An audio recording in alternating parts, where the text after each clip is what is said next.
Antiochus was certainly one of the more flamboyant members of the usually austere Septim family. He had numerous mistresses, and nearly as many wives, and was renowned for the grandeur of his dress and his high good humor. Unfortunately, his reign was rife with civil war, surpassing even that of his grandfather Uriel II. The War of the Isle in 3E110, 12 years after Antiochus assumed the throne, nearly took the province of Somerset Isle away from Tamriel. The united alliance of the kings of Somerset and Antiochus only managed to defeat King Ogham of the island kingdom of Pyandinia due to a freak storm. Legend credits the Sigic Order of the Isle of Artium with the sorcery behind the tempest. The story of Kintyra II, heiress to her father Antiochus' throne, is certainly one of the saddest tales in imperial history. Her first cousin Uriel, son of Queen Potima of Solitude, accused Kintyra of being a bastard, alluding to the infamous decadence of the imperial city during her father's reign. When this accusation failed to stop her coronation, Uriel bought the support of several disgruntled kings of High Rock, Skyrim, and Morrowind, and with Queen Potima's assistance, he coordinated 3 attacks on the Septim Empire. The first attack occurred in the Iliac Bay region, which separates High Rock and Hammerfell. Kintyra's entourage was massacred and the empress taken captive. For 2 years, Kintyra II languished in an imperial prison believed to be somewhere in Glenpoint or Glenmeril before she was slain in her cell under mysterious circumstances. The second attack was on a series of imperial garrisons along the coastal Morrowind Islands. The empress consort Contine Earrings fell defending the forts. The third and final attack was a siege of the imperial city itself, occurring after the Elder Council had split up the army to attack western High Rock and eastern Morrowind.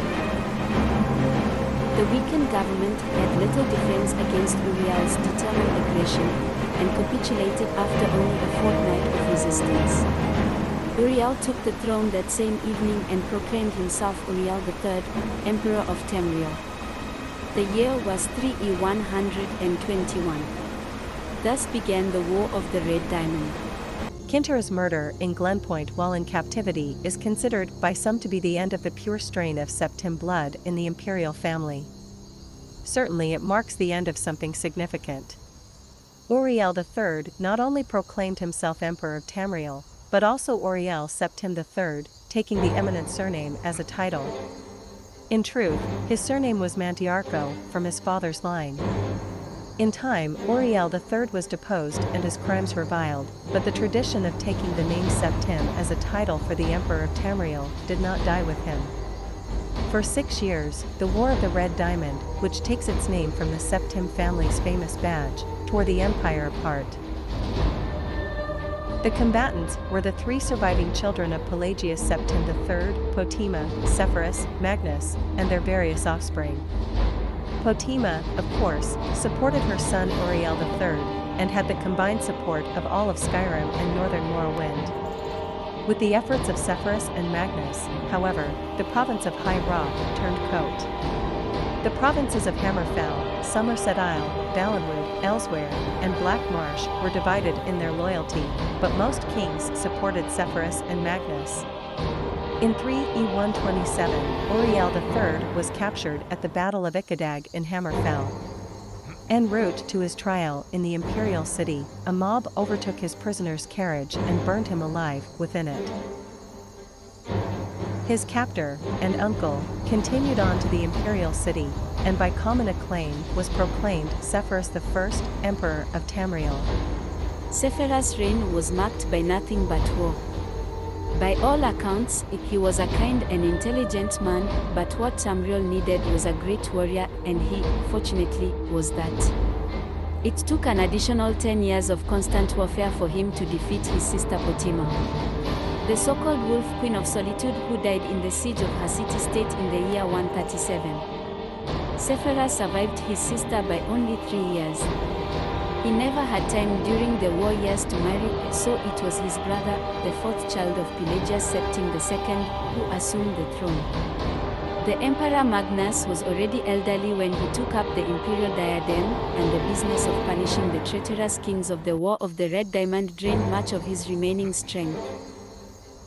Legend accuses Magnus' son and heir Pelagius III of patricide, but that seems highly unlikely, for no other reason than that Pelagius was king of solitude, following the death of Potima, and seldom visited the imperial city. Pelagius III, sometimes called Pelagius the Mad, was proclaimed emperor in the 145th year of the Third Era. Almost from the start, his eccentricities of behavior were noted at court. He embarrassed dignitaries, offended his vassal kings, and on one occasion marked the end of an imperial grand ball by attempting to hang himself. His long-suffering wife was finally awarded the regency of Tamriel, and Pelagius III was sent to a series of healing institutions and asylums until his death in 3E 153 at the age of 34. The Empress Regent of Tamriel was proclaimed Empress Kataraya I upon the death of her husband. Some who do not mark the end of the Septim bloodline with the death of Kintyra II consider the ascendancy of this dark elf woman the true mark of its decline. Her defenders, on the other hand, assert that though Kataraya was not descended from Tiber, the son she had with Pelagius was, so the imperial chain did continue. Despite racist assertions to the contrary, Kataraya's 46-year reign was one of the most celebrated in Tamriel's history. Uncomfortable in the imperial city, Kataraya traveled extensively throughout the empire such as no emperor ever had since Tiber's day. She repaired much of the damage that previous emperors' broken alliances and bungled diplomacy created.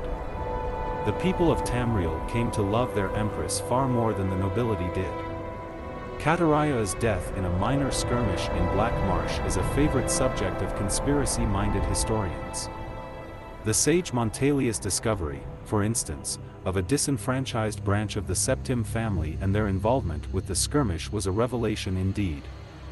When Cassander assumed the throne upon the death of his mother, he was already middle-aged. Only half-elven, he aged like a Breton. In fact, he had left the rule of Wayrest to his half-brother Uriel due to poor health. Nevertheless, as the only true blood relation of Pelagius and thus Tiber, he was pressed into accepting the throne. To no one's surprise, the Emperor Cassander's reign did not last long. In 2 years he joined his predecessors in eternal slumber. Uriel Lariat, Cassander's half-brother, and the child of Kataraya I and her imperial consort Galavir Lariat, after the death of Pelagius Septim III, left the kingdom of Wayrest to reign as Uriel IV. Legally, Uriel IV was a Septim. Cassander had adopted him into the royal family when he had become king of Wayrest. Nevertheless, to the council and the people of Tamriel, he was a bastard child of Kataraya. Uriel did not possess the dynamism of his mother, and his long 43-year reign was a hotbed of sedition. It will be recalled that Uriel IV was not a Septim by birth. His mother, though she reigned as empress for many years, was a dark elf married to a true Septim emperor, Pelagius Septim III. Uriel's father was actually Kataraya's consort after Pelagius' death, a Breton nobleman named Galavir Lariat. Before taking the throne of the empire, Cassander had ruled the kingdom of Wayrest, but poor health had forced him to retire. Cassander had no children, so he legally adopted his half-brother Uriel and abdicated the kingdom. 7 years later, Cassander inherited the empire at the death of his mother. 3 years after that, Uriel once again found himself the recipient of Cassander's inheritance. Uriel IV's reign was a long and difficult one. Despite being a legally adopted member of the Septim family, and despite the Lariat family's high position indeed, they were distant cousins of the Septims. Few of the Elder Council could be persuaded to accept him fully as a blood descendant of Tiber. The council had assumed much responsibility during Kataraya's long reign and Cassander's short one, and a strong-willed, alien monarch like Uriel IV found it impossible to command their unswerving fealty. Time and again the council and emperor were at odds, and time and again the council won the battles. Since the days of Pelagius Septim II, The Elder Council had consisted of the wealthiest men and women in the empire, and the power they wielded was conclusive. The council's last victory over Uriel IV was posthumous. Andorak Septim, Uriel IV's son, was disinherited by vote of council, and a cousin more closely related to the original Septim line was proclaimed Sepphoris II in 3E247. For the first 9 years of Sepphoris II's reign, those loyal to Andorak Septim battled the imperial forces. In an act that the sage Irantine called Tiber Septim's Heart Beating No More, the council granted Andorak Septim the High Rock Kingdom of Shornhelm to end the war, and Andorak Septim's descendants still rule there. By and large, Sepphoris II had foes that demanded more of his attention than Andorak. From out of a Cimmerian nightmare, in the words of Irantine, a man who called himself the Cameron Usurper led an army of Daedra and undead warriors on a rampage through Valenwood, conquering kingdom after kingdom. Few could resist his onslaughts, and as month turned to bloody month in the year 3E249, even fewer tried. Sepphoris II sent more and more mercenaries into Hammerfell to stop the usurper's northward march, but they were bribed or slaughtered and raised as undead. The story of the Cameron usurper deserves a book of its own. It is recommended that the reader find Palo Ulfa's The Fall of the Usurper for more detail. In short, however, the destruction of the forces of the usurper had little to do with the efforts of the emperor. The result was a great regional victory and an increase in hostility toward the seemingly inefficacious empire. Uriel V, Sepphoris II's son and successor, swiveled opinion back toward the latent power of the empire.